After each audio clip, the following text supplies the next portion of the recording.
On va parler d'indépendance financière dans un instant. Devinez combien de personnes peuvent prendre leur retraite du revenu de leurs ressources personnelles quand vient le temps de prendre sa retraite? Réponse, 5%.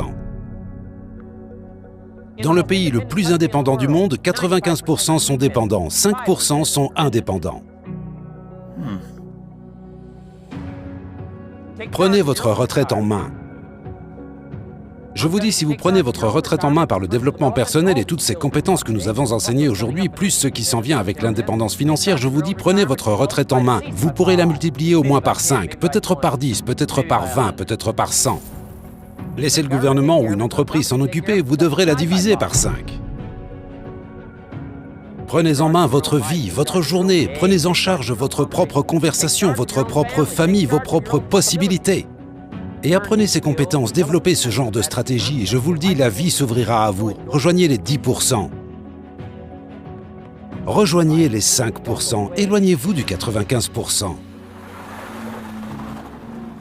Lors de notre week-end de leadership, nous enseignons « Trouvez ce que les pauvres lisent et ne le lisez pas ».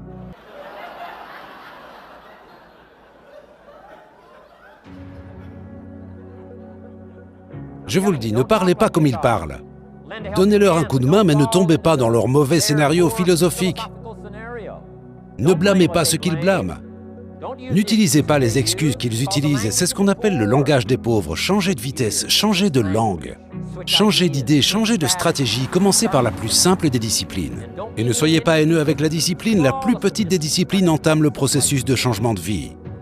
Et si vous investissez dans cette chose appelée discipline, vous pouvez avoir ce que vous voulez. C'est ce qu'on appelle le début d'un miracle.